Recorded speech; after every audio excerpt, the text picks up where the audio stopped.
We're now talking about the Life and Revelations of Anne Catherine Emmerich. We're going to section 2. You see her volumes 1 and 2 of the Life and Revelations of Anne Catherine Emmerich by the very Reverend Carl E. Schmoger.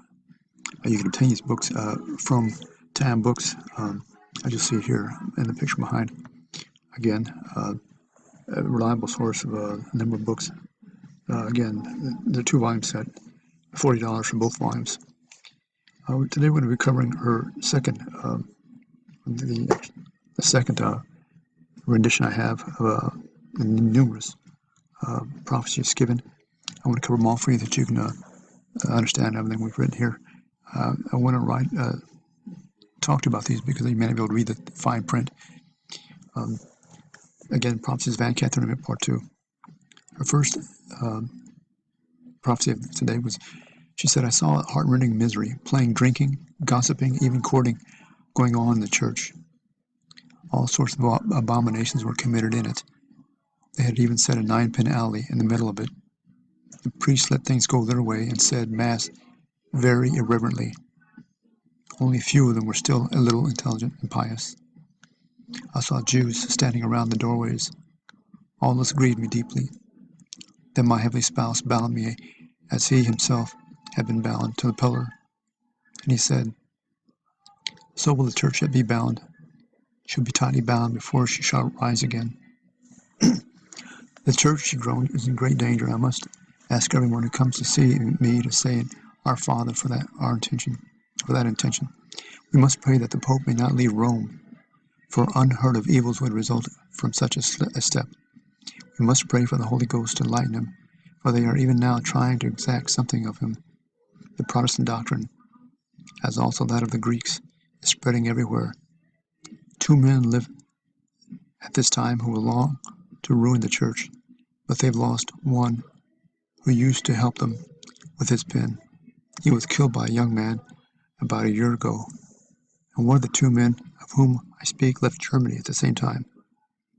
They have their employees everywhere. What a third revelation this day. A little black man in Rome, whom many describe as one of the cardinals, I forget his name now, whom I see so often, has many working for him without their clearly knowing for what end. He has his agents in the new black church also. If the Pope leaves Rome, the enemies of the church will get the upper hand. I see the little black man in his own country committing many thefts and falsifying things generally. Religion is there so skillfully undermined and stifled that there are scarcely 100 faithful priests. I cannot say how it is, but I see fog and darkness increasing. There are, however, 3 churches they cannot seize: St. Peter's, St. Mary Major's, and St. Michael's. Although they are constantly trying to undermine him, they will not succeed. I hope not. All must be rebuilt soon, for everyone, even the ecclesiastics, are laboring to destroy and ruin is at hand. 2 enemies of the church have lost their accomplice, are firmly resolved to destroy the pious and learned men that stand in their way.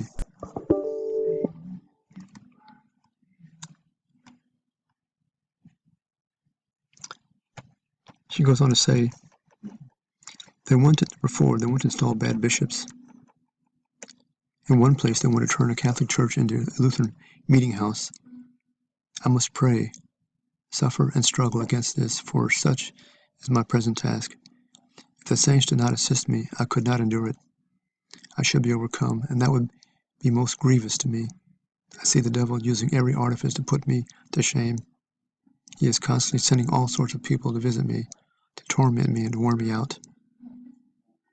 5th revelation. I see the church alone, forsaken by all, and all around her strife, misery, hatred, treason, resentment, total blindness. I see messengers sent on all sides from the dark central point, with messages that issue from their mouths like black vapor, enkindling in the breast of their hearers rage and hatred. I pray earnestly for the oppressed.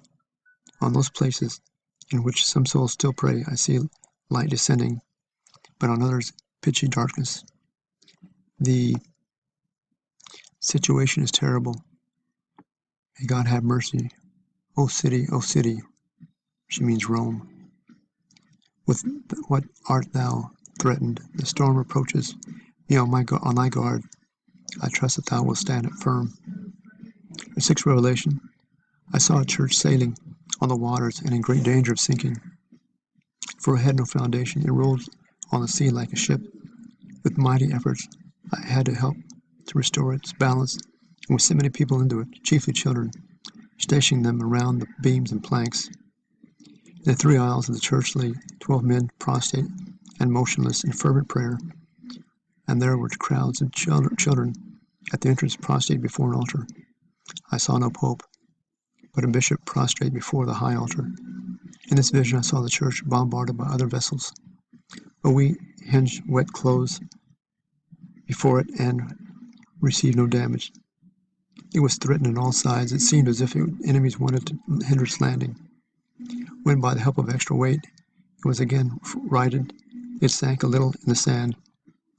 Then we laid down planks to the shore. Instantly all sorts of bad ecclesiastics ran in with others, who had given no assistance in time of need, and began to mock the 12 men who they saw in prayer, and to box their ears.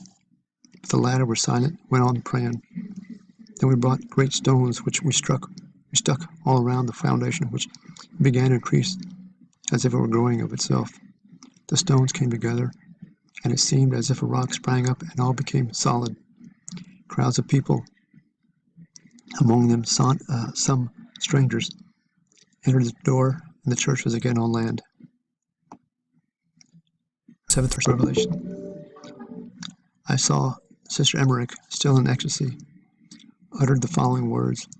They want to take from the shepherd his own pasture grounds.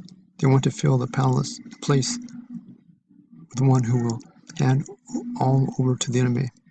Then she shook her hand, indignantly crying out, "O ye German cheats!" She names the Germans here. Wait a while, you will not succeed. The shepherd stands on a rock. O ye priests, you stir not.